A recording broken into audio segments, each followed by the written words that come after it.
क्या हुआ? मैं कह रहा हूँ मोदी जी का काम मुझे बहुत अच्छा लगा। मोदी जी से बहुत फैन हूँ, मोदी जी का एकदम, मोदी जी को पसंद करता हूँ। कौन सा काम अच्छा लगा? मोदी जी के सारे काम अच्छे लगे, बताओ कौन सा काम अच्छा नहीं है? अब लोग सारे काम मोदी जी के अच्छे लग रहे हैं, आप कह रहे हो कि बता दो, लॉकडाउन। एक काम गलत बता दो। अब लोग बताओ कौन सा काम गलत? भाई आपको जो काम अच्छा लगा वो आप बताओ ना, वही आप 5 काम गिनवा दीजिए। काम अच्छा जो लगा मुझे बताओ, का किसान मजदूर आदमी है, उसे अन्न मिल गया, राम मंदिर मिल गया। सबसे बड़ी बात तो ये है, हिंदुत्व की शान है राम मंदिर। जब राम, चलिए राम मंदिर बना, अच्छी बात है, सनातनियों के धर्म से। जहाँ पे बताओ बाबरी मस्जिद तोड़ के राम मंदिर बन गया, जो सबसे बड़ी बात है हमारे लिए, इससे बड़ी कोई बात नहीं है। क्या कह रहे थे? मैं कह रहा हूँ 10 साल में ऐसे कहीं डिक्टेटरशिप नहीं आई थी जैसा आप बोल रहे हो। 70 साल में कांग्रेस राज करी है तो ऐसा थोड़ी ना तब डिक्टेटरशिप हो गई। तब तो किसी ने नहीं कहा डिक्टेटरशिप हो गई। और डिक्टेटरशिप अगर जानना हो ना तो चाइना से पूछो क्या होता है डिक्टेटरशिप। वहाँ पे होती है प्योर एकदम डिक्टेटरशिप, ना मीडिया का राज है ना कुछ, जैसा ये सब पूछ रहे हैं ना, वहाँ पे मीडिया ऐसे नहीं पूछ सकती है। और डिक्टेटरशिप जैसे चाइना में होती है, 4000 लोगों ने, लड़कों ने, कॉलेज के लड़कों ने विरोध करा था वहाँ पे गवर्नमेंट का, उन 4000 लड़कों को गोली पड़वा दी थी, वो होती है डिक्टेटरशिप। यहाँ जो हो रही है वो डिक्टेटरशिप नहीं है। सत्ता के पक्ष से डिक्टेटरशिप की बात किस चीज को बताएंगे? बताइए। सत्ता, मोदी जी जिंदाबाद कर दें, सब यूथ जो है वो अपने आप से जिंदाबाद और ये जो भी नारा लगता है लगाएगा। हम और आप कोई ऐसा नहीं कह सकते कि एक ही पार्टी को जिंदाबाद कह देंगे तो उसकी सरकार बनेगी। सबका अपना निजी विचार हो सकता है, सबकी आपके विचार, सबकी आइडियोलॉजी अपनी अलग हो सकती है। हम प्रगतिशील आइडियोलॉजी को सपोर्ट करते हैं, जो छात्र गरीब मजदूर शोषित। फ्रीडम ऑफ स्पीच को मानते हो कि नहीं भाई? आप right to freedom of speech को मानते हो भाई? अगर आप right to freedom of speech को मान रहे हो मतलब इस देश में डिक्टेटरशिप है ही नहीं।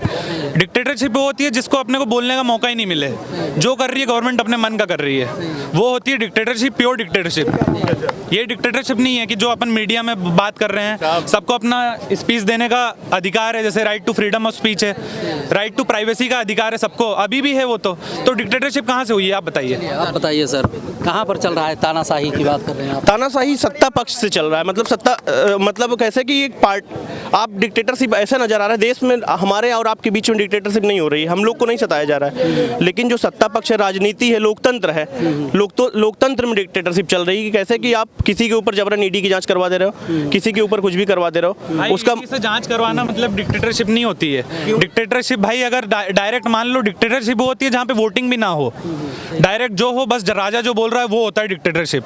राजा जो बोल रहा है बस वही होगा। अभी यहाँ पे वोटिंग होगी, सब वोट देंगे, जब वोट देंगे उसी से अपना नेता चुना जाएगा, तो वो डिक्टेटरशिप हुई? आप खुद बताइए। जिसमें अपन खुद नेता चुनने का अपने को मौका मिल रहा है वो डिक्टेटरशिप नहीं है। जहाँ राजा जो बोल रहा है वही हो रहा है, मतलब एक जो बोले बस वही हो रहा है, वो होती है डिक्टेटरशिप। अब बताइए सर। मुझे लग रहा है कि भाई साहब शायद मेरी बात नहीं समझ पा रहे हैं। मैं आम लोगों के ऊपर डिक्टेटरशिप की बात नहीं कर रहा था, मैं सत्ता पक्ष के सत्ता के गलियारों की बात कर रहा था जहां डिक्टेटरशिप चल रही है। बाकी लोकतंत्र रहना चाहिए। मेरा मानना है कि गरीब, शोषित और किसान लोग, छात्र लोग सब सुरक्षित रहें, सब अमन चैन से रहें, एक दूसरे में प्यार भरा रहे। और तो जब से मोदी जी आए हैं तब से तो लोग कह रहे हैं कि भाई व्यवस्थाएं व्यवस्थित हो गई हैं, सुरक्षा की बात की जाए या जो है जीडीपी की बात की जाए या जो भी मैटर है, जैसे इंडिया गेट की बात कर लीजिए। फॉरेन पावर कितना बड़ा है जब से मोदी जी आए। मैं ये नहीं कहूँगा पहले भी जो भी नेता थे ठीक था, पर जितना उनके आने के बाद से फॉरेन पावर अपना बड़ा है। जितने मतलब अपने दोस्त बने फॉरेन कंट्री वाले, मतलब जितने भी प्रेसिडेंट हैं, व्लादिमीर पुतिन से अपनी इतनी अच्छी बनने लग गई मोदी जी की। और बाकी यूएसए से जो अपने को कभी सपोर्ट नहीं करता था वॉर वगैरह में, वो आज अपना इतना अच्छा दोस्त हो गया है मोदी जी का। तो ये फॉरेन पावर जो 10 सालों में इनने बढ़ाई है, मेरे ख्याल से किसी भी नेता ने नहीं बढ़ाई होगी। क्या लगता है, मान लिया इतनी समस्याएं हैं तो अगला प्रधानमंत्री किसको चुना जाए? फॉरेन पॉलिसी पे भाई बात कर रहा था, तो फॉरेन पॉलिसी पे मुझे लगता है कि जो पॉलिसी नेहरू के टाइम पे थी और अटल बिहारी वाजपेयी के टाइम पे थी, वही मोदी जी भी अच्छा कर रहे हैं, उसकी मैं सराहना कर रहा हूँ। उनकी फॉरेन पॉलिसी बहुत अच्छी है, लेकिन उसको आपको ये भी तो देखना चाहिए, यूथ जो छात्र है उसके लिए पेपर लीक हो जा रहा है, उस पर कोई समस्या नहीं। आप वैकेंसी, इससे मैं विरोध करना चाहता हूँ। मैं ये पूछ रहा हूँ, कांग्रेस का जब भी शासन था तब कोई पेपर लीक नहीं हुआ था? नहीं हुआ तो कोई भी पेपर लीक? कांग्रेस की जब उत्तर प्रदेश में सरकार थी तब उत्तर प्रदेश में कभी सरकार रही कांग्रेस की? पैसे दे के नौकरी लगती थी, तब पैसे दे के नौकरी लगती थी। आजकल है ना काबिलियत पे नौकरी मिलती है। कांग्रेस के टाइम पे पैसे दे के नौकरी लगती थी, जात के हिसाब से नौकरी मिलती थी, कास्टिज्म देखा जाता था, यादव है, जाट है, किसके पास कितने वोट है, कितने पैसे दे पा रहा है। आजकल गरीब परिवार का बच्चा भी नौकरी लग रहा है। ये है मोदी की हरियाणा सरकार में हर गरीब बच्चा नौकरी लगा, हर गाँव से लगा है। जो मेहनत करेगा वो नौकरी पाएगा भाई। देखो भाई, मैं एक बात बताऊं, मैं भी एमबीए कर रहा हूं। एमबीए बहुत जने करते हैं, पर अगर मान लो कोई सा कॉलेज है जिसमें किसी को भी एडमिशन दे दिया जाएगा, मान लो कोई भी आया उठ के आ गया, मान लो जो 12वीं ढंग से नहीं करा हो, वो अगर आ गया और उसने मान लो एमबीए वगैरह कर भी लिया चाहे जैसे तैसे, तो क्या उसको नौकरी मिलेगी? अगर वो योग्य नहीं है तो नहीं मिलेगी। और अगर योग्य है, कोई भी योग्य होगा ना, तो मेरे ख्याल से योग्य कोई भी बैठा नहीं रहेगा। अगर जो योग्य होगा उसको नौकरी मिलेगी आज की डेट में।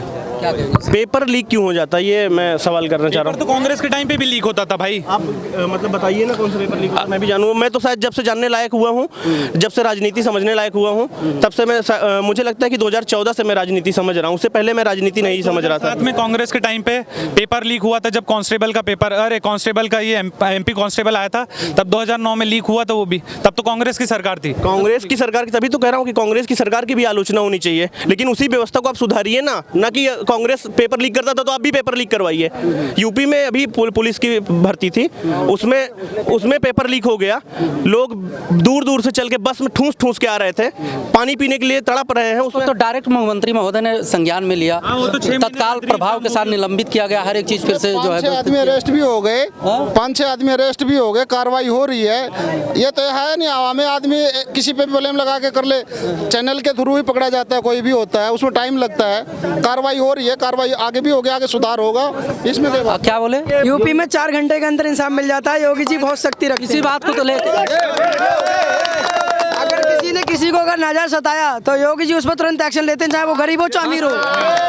माफिया लोगों पे कड़ी कार्रवाई है। माफिया लोगों पे बताओ, कहीं बड़े से बड़े किसी को नहीं माफिया बख्शा जा साले ढेर रहा। हो सबसे गए। बड़ी बात तो मुजफ्फरनगर, जिसको क्राइम सिटी ऑफ अपना इंडिया बोला जाता था, क्राइम सिटी बोला जाता था, उसका क्राइम रेट कितना कम हो गया जब से योगी जी आए हैं, आप खुद ही देख लीजिए। बदली रहता हूँ, बदायूं अभी केस सुना था आप लोगों ने, बदायूं मर्डर केस हुआ, बच्चों का गला काटा, उसका भाई एक दिल्ली भाग आया और उसका जो छोटा भाई था। इसी बात को तो लेकर विपक्ष कह रहा है कि डिक्टेटरशिप हो रहा है, यानी कि तानाशाही हो रहा है। फिर कानून और जो है न्यायालयों को बंद कर दीजिए, फिर डायरेक्ट एक्शन।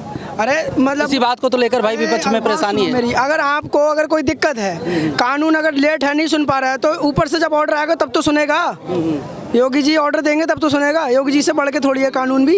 अरे योगी जी कानून चला रहे हैं, कानून पूरे हम सब जितने लोग हैं यहाँ पे। अरे भाई सरकार तो ही चलाएगी, सरकार के कानून भी तो चलेंगे। तब तो फिर लोग बॉर्डर पे फौजी रहते हैं, एकदम एक साथ गोली थोड़ी मार देते हैं, जब ऑर्डर पीछे से मिलता है तभी तो मारेंगे। मतलब आप योगी और मोदी, राहुल गांधी, नेहरू को आप ज्यादा योग्य मानते हैं? जो न्यायपालिका है उसको ध्वस्त कर देनी चाहिए। न्यायपालिका अपनी जगह है और भाई तो कह रहे हैं ना कि हम गलत किसी को भी नहीं कह रहे हैं, जो बात है वो कह रहे हैं। आपको कोट करेंगे। अभी आपने जो मेरी बात इतना सुन लीजिए। तानाशाही की बात कर रहे थे, फिर न्यायपालिका की बात आपने की। एक मिनट सुन लिए, केजरीवाल जी न्यायपालिका के तहत ही जेल में है, हाई कोर्ट के आदेश पे।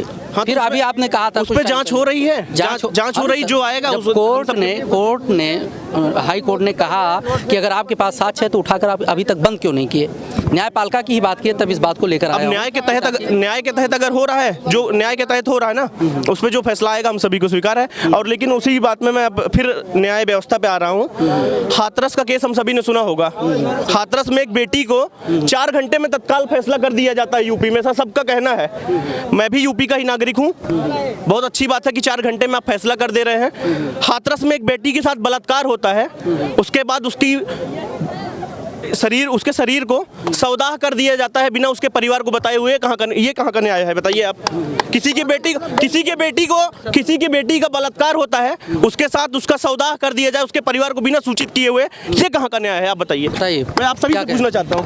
जी, मैं ये सबसे पहली बात तो ये कहना चाहता हूँ, ये जितने भी ये लॉ वगैरह बनते हैं ये पूरे अलग बनते हैं, ठीक है। और सबसे बड़ी बात ये है कि जो इनने केस की बात करी है, तो ऐसा तो जरूरी नहीं है कि इन्हीं के, मतलब जैसे इनने बताया हाथरस का केस हुआ तो जरूर, अब इसमें पॉलिटिक्स की बात आ रही है और रेप की इनने बात करी है, ह्यूमैनिटी की बात है। और इसमें कोई लॉ वगैरह जो करना है वो सब कर सकते हैं। बाकी ये बताइए आप, इसमें किसी पॉलिटिकल पार्टी या किसी का वो होना बहुत ज़रूरी है क्या?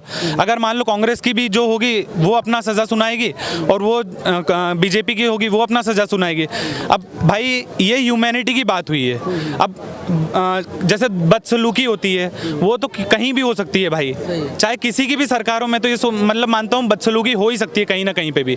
तो जरूरी नहीं है कि आज कांग्रेस के शासन आ गया तो कभी रेप होना बंद हो जाएंगे एकदम, ये मैं कह रहा हूँ। पर बात होती है जैसे आप अगर बुरे और अच्छाई की बात करते हैं तो मैं ये कह रहा हूँ कांग्रेस से थोड़ी सी ज़्यादा अच्छाई बीजेपी में मुझे दिखी, तो मैं इसलिए बीजेपी का सपोर्ट कर रहा हूँ अभी।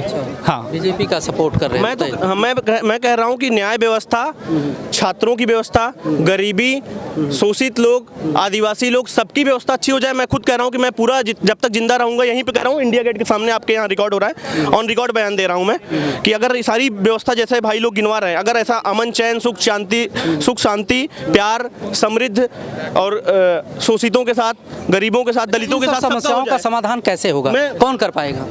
कांग्रेस कर पाएगी आपके हिसाब से? मैं कांग्रेस की तरफ से नहीं कह रहा हूँ, मैं कह रहा हूँ कि ऐसी व्यवस्था चाह रहे थे ना आपने, मैं कह रहा हूँ ऐसी व्यवस्था है, ऐसा बदलाव हो जिसमें सुख शांति सब हो जाए, अमन चैन रहे, तो मैं सरकार जो सरकार होगी उसमें चाहे भाजपा हो मैं उसके साथ हूँ, हमेशा जीवन भर रहूंगा, या कांग्रेस आए उसके साथ भी जीवन भर रहूंगा। और अभी बात हो रही थी न्याय की बात, जय भाई ने बताया, तो मैं उसके इधर भी एक न्याय और गिनवाता हूँ। टेनी कोई मंत्री है उनका, रमाशंकर टेनी या कुछ भी ऐसा कानपुर के मंत्री, उनके बेटे ने एक आदमी को कार रौदा था, उनके उस वाले न्याय का मामला कहाँ लंबित पड़ा हुआ है। एक चीज़ तो देखा गया उत्तर प्रदेश की अगर बात की जाए प्रेजेंट टाइम में या जब से योगी जी शासन में आए हैं, कानून व्यवस्था की अगर बात की जाए, देखो इतनी बड़ी आबादी है, कुछ ना कुछ तो घटनाएं घटित होती ही रही है, लेकिन अगर न्याय व्यवस्था तो अपने जगह पे है ही है, कानून व्यवस्था की अगर बात की जाए तो सबसे अच्छा मिलता है पब्लिक व्यू, मतलब पब्लिक ही कहती है कि सबसे अच्छा है। रही बात इलेक्शन की, 2024 नज़दीक में है, मान लिया इतनी समस्या हैं तो किसको बनाया जाए फिर से प्रधानमंत्री, या किसको लेकर आया जाए कि जो इन सारे समस्याओं का समाधान कर पाए? विपक्ष जो है, जितने भी एक हुए हैं उनमें चेहरा बदलाव की जरूरत है। अगर कांग्रेस के पास कोई अच्छा चेहरा होता है जो सुख शांति समृद्ध अमन चैन प्यार की बात करे तो उसका बदलाव होना चाहिए, या तो इनके पार्टी में कोई ऐसा होना चाहिए, भारतीय जनता पार्टी में मैं कामना करता हूं कि कोई ऐसा चेहरा आए जिसके। भारतीय जनता पार्टी तो सीना ठोक के कहती है कि मोदी जी को 400 पार करा के प्रधानमंत्री बनाएंगे, तो मोदी जी को बनाएं हम फिर। मैं शुभकामना देता हूँ मोदी जी को, और आए और अमन चैन। बदलाव कैसे होगा? अमन चैन 10 साल नहीं, नहीं 10 साल में अमन चैन नहीं है तो फिर कैसे बदलाव? तो देखो मैं तो ये जानता हूँ ना, लोगों में भी होना चाहिए। अब जैसे मान लो मैं उधर से हूँ, अब मैं आपको डायरेक्ट बताऊँ ना, मैं इंदौर से हूँ, वैसे मेरी बिलोंगिंग यूपी की है, बाकी मैं इंदौर बहुत साल से रहा हूँ, वो क्लीनेस्ट सिटी ऑफ इंडिया है। तो बदलाव जैसे मैं बताऊँ कैसे होता है, देखो जैसे अपन लोग बाग कुछ भी खाए पिए कचरा फेंक दिया, Indore cleanest city of India है, जहाँ वो क्लीन हुई एकदम 2015 से लेकर अभी तक क्लीनेस्ट सिटी ऑफ इंडिया मानी गई है। तो बदलाव लोगों में होना चाहिए। जैसे मान लो आपने कुछ भी खाया पिया, रैपर इधर फेंक दिया, तो ये लोग बाग में भी बदलाव होना चाहिए ना। इसमें गवर्नमेंट क्या कर लेगी? मान लो वहाँ की तो नगर निगम जो है वो स्ट्रिक्ट एक्शन ले रही है लोगों के खिलाफ, तो लोग बाग वहाँ के सही हो रहे हैं। अब मान लो तुम कितना भी साफ सफाई कर लो इंदौर में, अभी 10 जने मान लो अपन सब हैं, अगर मन बना लिए कि भाई कचरा करना है अपने को, सब ने जेब में से निकाल के कचरा इतना फेंकना चालू कर दिया, मतलब मन में अपने बदलाव नहीं आया, तो भाई तब कैसे क्लीनेस्ट सिटी ऑफ इंडिया हो पाएगी वो?